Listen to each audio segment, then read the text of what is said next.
If in times of combat and once the Union War Book comes into play, if the Merchant Navy is going to come and support the Indian Navy in combat operations, I think this cleavage needs to be bridged. Under the STCW Convention, the Standards of Training, Certification and Watchkeeping of the International Maritime Organization dating back to 2010, there is an imperative, ineluctable requirement that the skill set of a Merchant Navy officer should conform to those standards, which also subsume elements pertaining to cargo operations. Right. Now, if that deficiency, which is perceived as a felt need, gap, then I'm sure through a bridge course, which can be framed by the DG, who also handles maritime education and training, and he has approved around close to about 130, 140 maritime training institutions, both on the pre-sea and the post-sea side. So clearly this one can navigate and work a way around. I'm happy to say.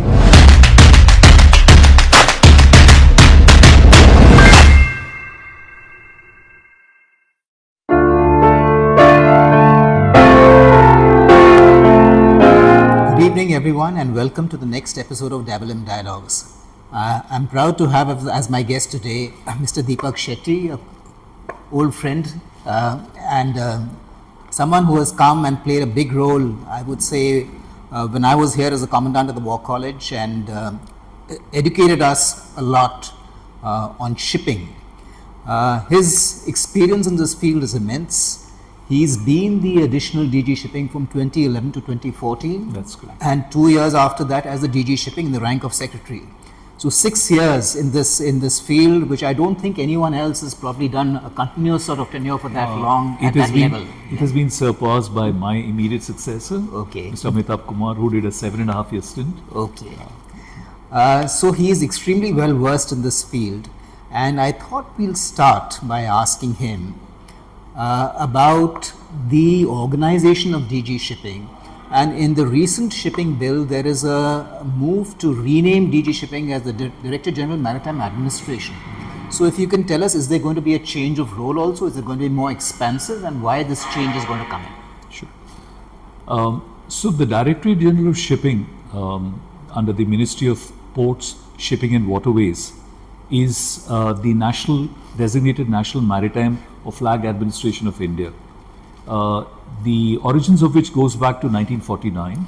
In fact, as we speak, this is the 75th year of the founding of this organization, and it has been based out of Mumbai, but however it's a pan-India organization.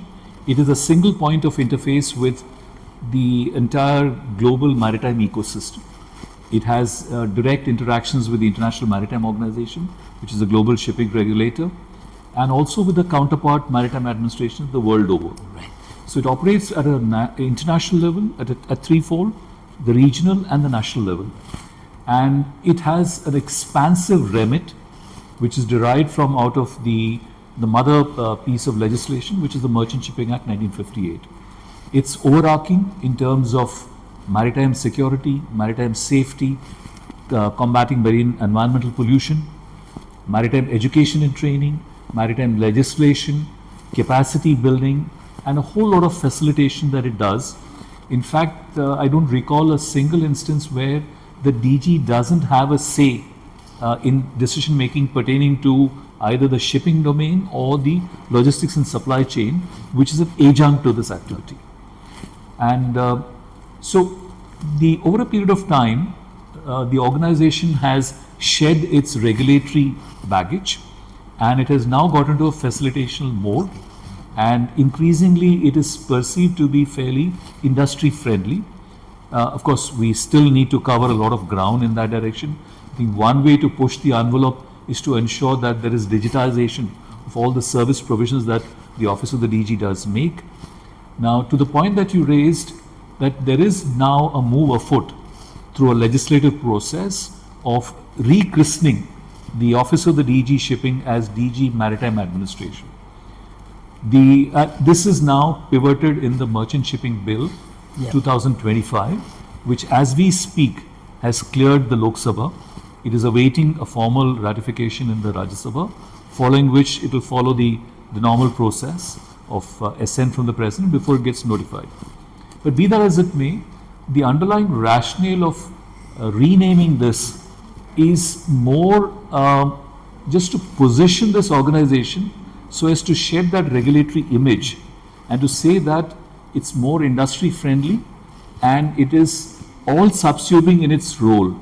And to that extent, I think it's an opportune time to ensure that the perception about the DG is one which is positive and it comes off as having this expansive remit. But I must hasten to qualify here that there is no move, to the best of my knowledge, to amplify or expand its mandates. Duties. Okay. Yeah. The role and responsibilities, the entire phalanx will continue to remain the same. But I think it's more a semantic, but it is intended to project a far more positive and an industry-friendly face. So thanks so much, I mean, for that explanation. And I thought we'll just branch off over here slightly and talk a little about piracy, because that's one of the areas where, all of us in the Navy, in the DG shipping, of course, plays a central role in that. In my last job in the NSCS also, we used to get involved in that. Can you tell us what is the role of the DG shipping when it comes to firstly, alleviation of the piracy issue? It has come down substantially since its heydays. And in case of an incident, what role do you play in ensuring the safety, security of our crew who are involved and their return? Yeah. So, ab initio, I must underscore that promotion of the welfare and overall well-being of seafarers is another critical mandate which is invested in the DG Shipping's office.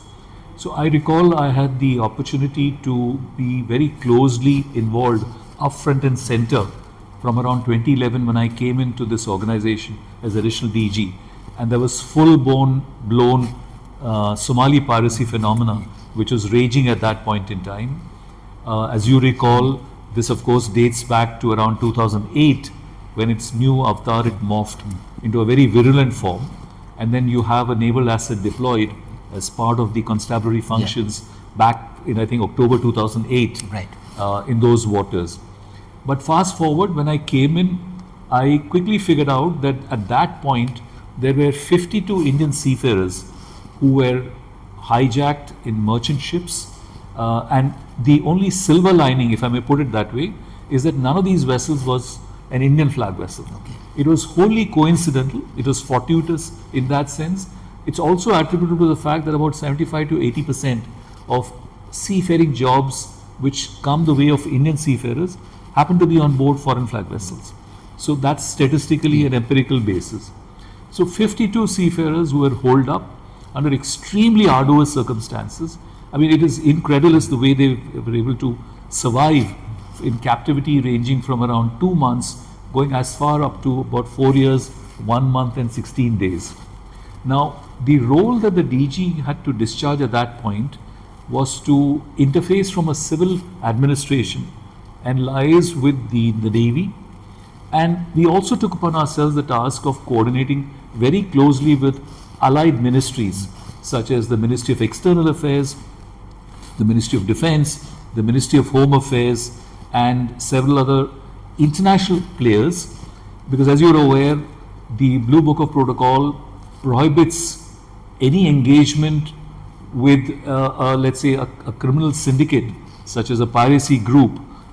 There's no dialogue, there's no negotiation, and the challenge becomes exponential because you are prohibited from paying any ransom for securing the release of the seafarers and the vessel.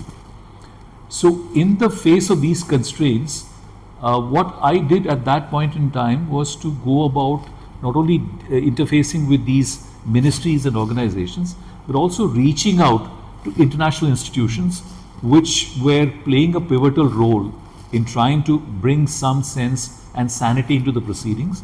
For instance, Interpol, the International Criminal Police Organization, was a key player. Likewise, the United Nations Office on Drugs and Crime. And then, of course, there were several other players such as the International Red Cross, the International Red Crescent, and several civil society actors and NGOs. So I tapped into all of this because the challenge was Somalia is a failed state and we didn't have a diplomatic accreditation to Somalia. So the Indian High Commissioner to Kenya had concurrent jurisdiction but that was as remote as it could get. So I was able to liaise, and fortunately I was able to have a direct connect with an officer who had served long, a British officer who had served long in the UNODC in Kenya. So we were able to work our way around, of course with the active assistance of all these international players, in securing the release of 50 of the 52 seafarers of Indian origin. Unfortunately, 2 perished. One was shot dead in cold blood, so there was pretty little that we could do to save him. And the other person jumped out of the vessel trying to secure his release, only to not to be seen and found since then. So that was, I think, very, very professionally satisfying, because over a period of time from 2011 till 7th of November 2014, that's when the last clutch of 7 Indian seafarers who were in custody, illegal custody, we managed to secure the release. But I also had the good fortune of interacting with Indian diplomatic missions overseas in this process, in particularly the Indian High Commission in Kenya, for instance, and also the UNODC. What would happen is, the way it played out is that I would reach out, and then generally there would be an aircraft, a special aircraft of the UNODC, who after payment of ransom, they would pick up the Indian seafarers, fly them down to Nairobi, where I would have already tied up with the Indian mission, and they would receive them, provide them both psychological and physiological evaluation, because it was critical to be assessed in terms of their health and mental condition, because they were there under very arduous circumstances, and then to ensure that there was a passport made, because the passport had been taken away, and then a flight ticket arranged, and then post that, after 2 to 3 days stay, courtesy the largest of the diplomatic mission of India, they would be flown to India, where if it is Mumbai, I mean I'm saying this is modesty, that in every such instance I would personally go to the airport and I would receive the seafarers, and if it was elsewhere within the country, I would ensure that my field officers would receive them. The idea was to sort of, as a sense of belonging and kinsmanship, that we were there, that we are there with you where the chips are down.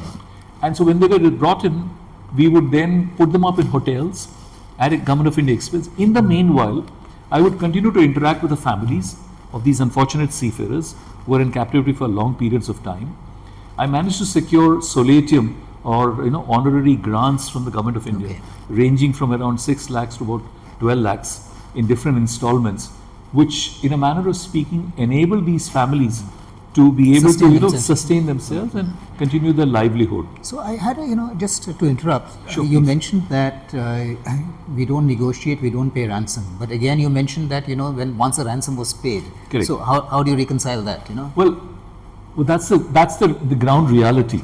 Now the ransom was obviously not paid by the Government of India, and or for that matter no Government of India functionary was ever involved in this process, either directly or indirectly.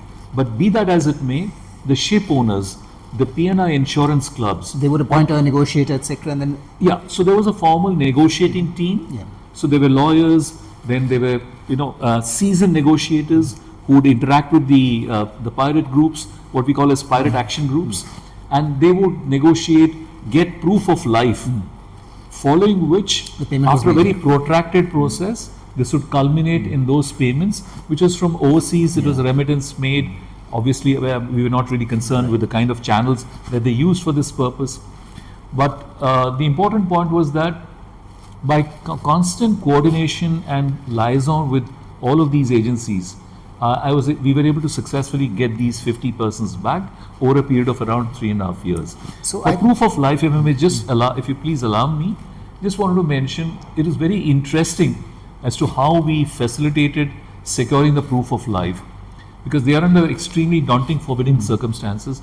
Often the vessels had become decrepit. They'd been worn out. So these people were taken away to the nearest jungles, very forbidding places, and where they would be placed under inhumane conditions. So when there were clarion calls for medical assistance, that's when I reached out to both the International Red Cross as well as the Red Crescent. They were very hesitant, for the simple reason that they were apprehensive that their doctors and nurses would get abducted by these pirates.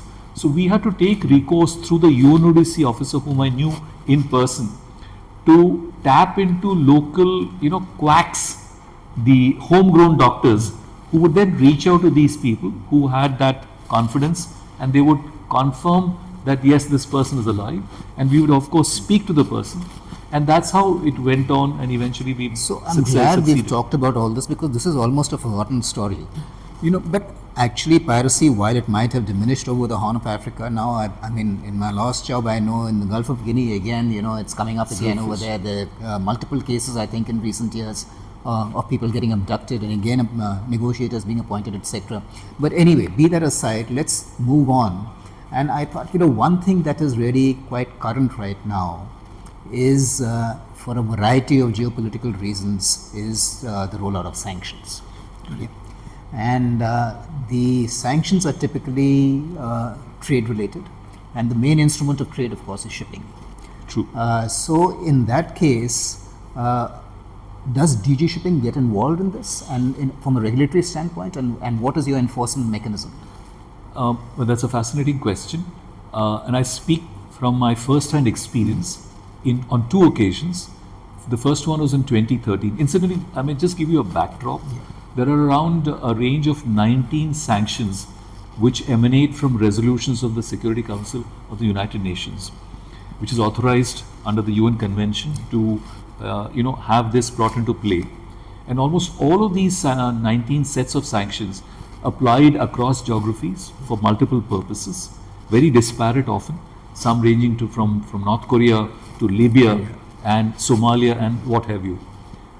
All of them have as an underlying text a maritime dimension, because most of the merchandise, all of which is illicit, like movement of arms, trafficking in weapons and firearms, and also movement of charcoal, drugs, etc., all of them obviously is on the back of either an Arab dhow, what we call as a merchant sailing vessel, or it could be a container vessel, or now increasingly there is intelligence to suggest that even luxury yachts are being used for this purpose.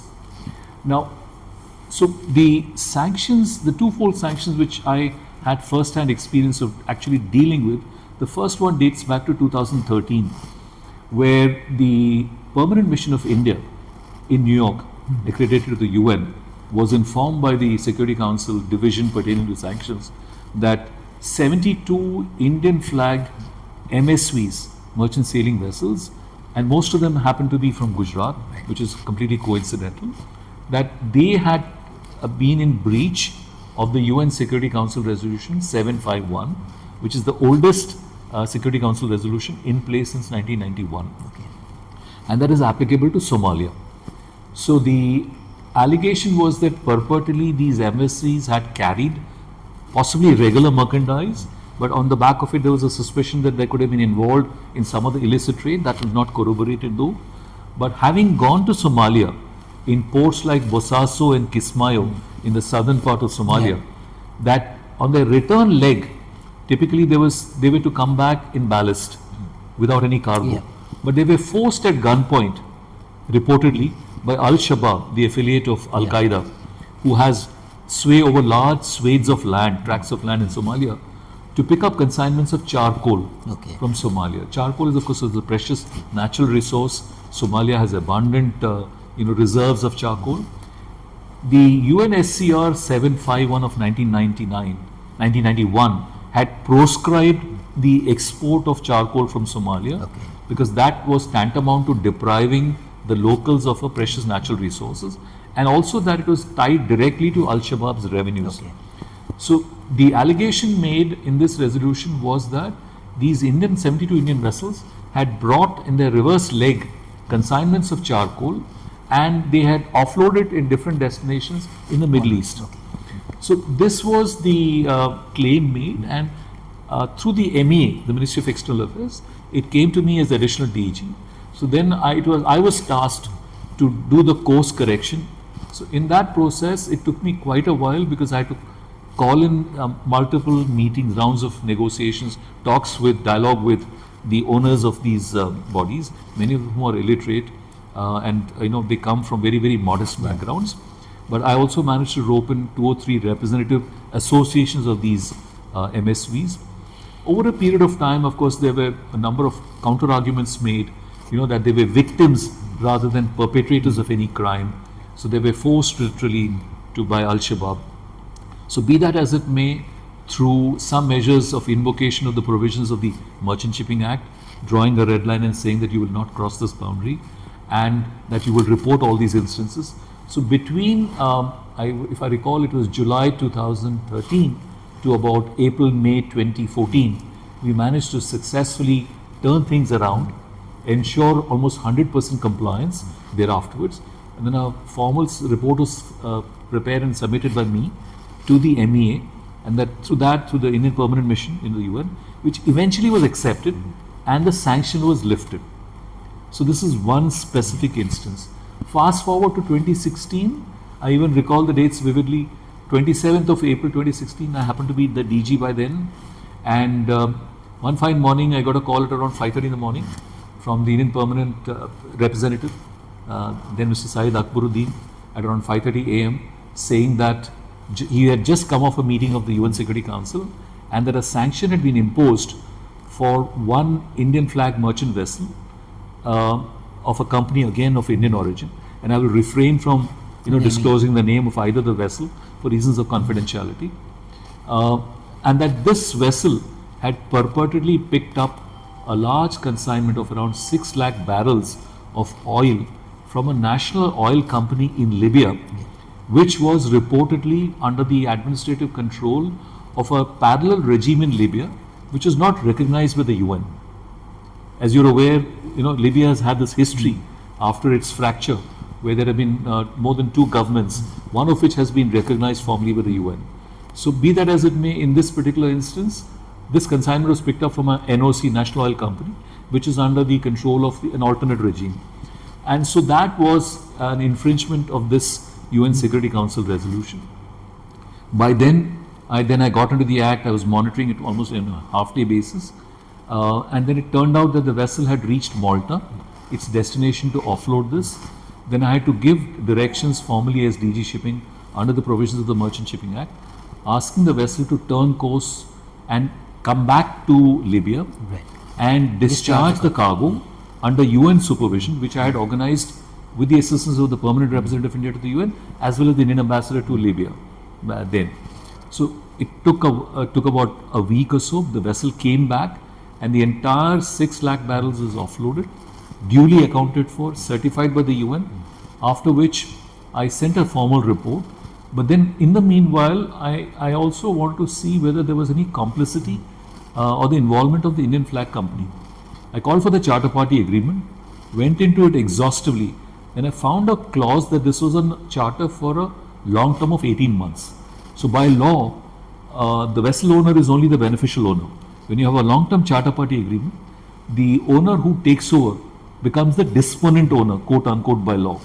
So the disponent owner is entirely at his discretion to use the vessel as he deems fit, so long as it is not in breach of maritime safety and security regulations. So this entity, which is based out of India, the charterer, he had directed this oil to be picked up. Since this was extraterritorial, I had no control over that. So then I was able to figure out that there was no involvement of the Indian party. I certified that, saying that I've examined this charter party agreement, every single clause, despite the fact that there is an express clause stating that whatever sanctions are applicable, they should be adhered to. Yet this was flouted by the charterer.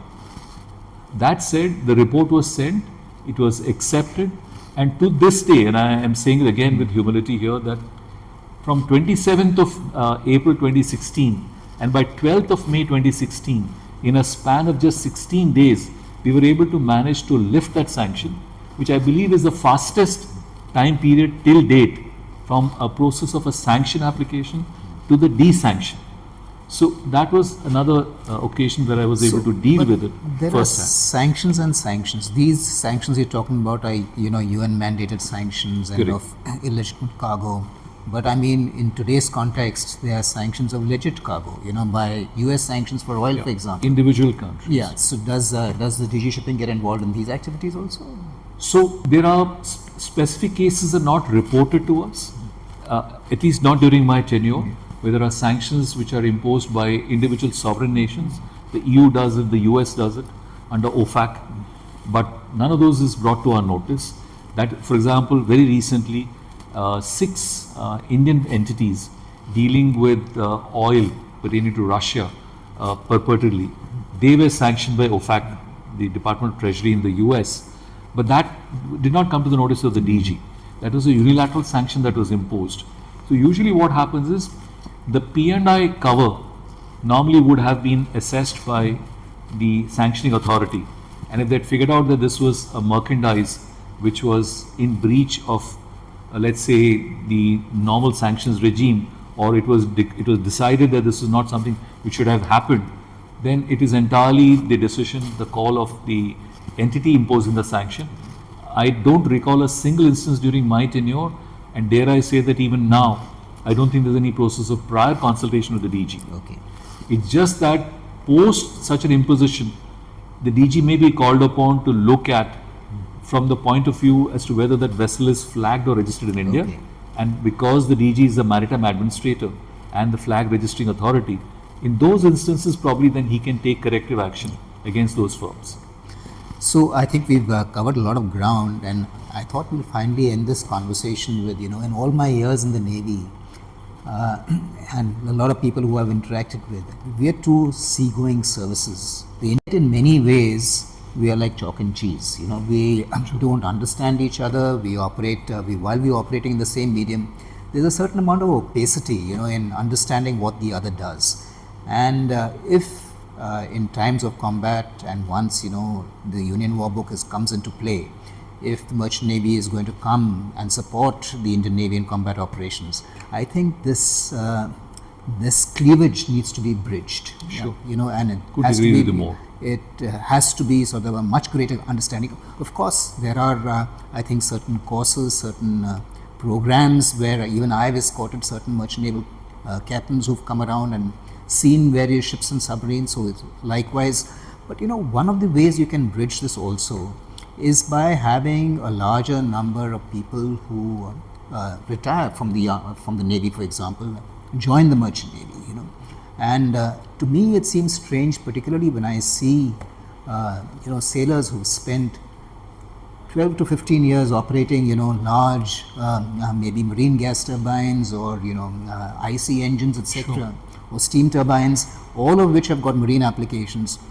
They leave and then they join a bank, or they become, in some partnership, they're no way correlated to what they're doing. Absolutely. And this is an immense loss of, I would say, a skill, which can be plowed back into a domain in which, you can really leverage this knowledge that they've gained over years. So is there a move to make this transition, in fact, I would say even to encourage the transition, for people who move out of uniformed service, even from the Indian Navy, to start a second career if they desire. There are a lot of people who don't desire it also, if they desire, to make it easier for them in that context.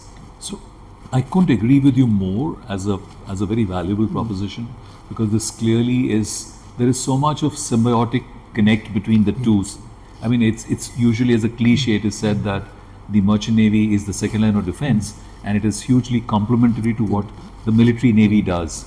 Now, unfortunately, because of historical reasons, which I don't think we should get into now, it's got mired into polemics over a period of time. Just to cut the clutter, the simple fact is that it's very easy for them to transition. There are 2 tracks which I can suggest. One is, of course, to get inducted through the Union Public Service Commission, recruitments which take place for various technical positions in the Office of the Director General of Shipping. That's a competitive process. So the naval officers who are aspirational to join the Maritime Administration and contribute to policy making, and in the larger cause of nation building, that's one avenue which they can explore. With that, of course, the DG doesn't have any say. That, of course, is conducted at the UPSC, so that they can do. But coming to the substantive question that you raised, how do we pool in the valuable skill sets acquired by a naval officer or a sailor also. or a sailor? Yeah. Now, the transition is as follows. One is, as you're aware, you've been a naval officer of impeccable standing and pedigree. there are three forms to a vessel, three attributes, dimensions. One is, of course, the naval architecture. Then the other one, the operational part, is you have the nautical, and then which is the deck side of the ship, and then you have the engine side, the marine engine side. Then on both of this, there is the operational aspect, which I think the naval officers are eminently qualified, given their experience and expertise, to be able to handle. Now, the only, let's say, the gulf or the schism, and I think that's more a mindset issue, is the fact that the cargo operations, the loading and unloading, is something which the Navy doesn't handle intrinsically for the reasons that it is not, not dealing with that. Under the STCW Convention, the Standards of Training, Certification and Watchkeeping of the International Maritime Organization dating back to 2010, there is an imperative, ineluctable requirement that the skill set of a merchant Navy officer should conform to those standards, which also subsume elements pertaining to cargo operations. Right. Now, if that deficiency, which is perceived as a felt need, gap, then I'm sure through a bridge course, which can be framed by the DG, who also handles maritime education and training, and he has approved around close to about 130, 140 maritime training institutions, both on the pre-sea and the post-sea side. So clearly this one can navigate and work a way around.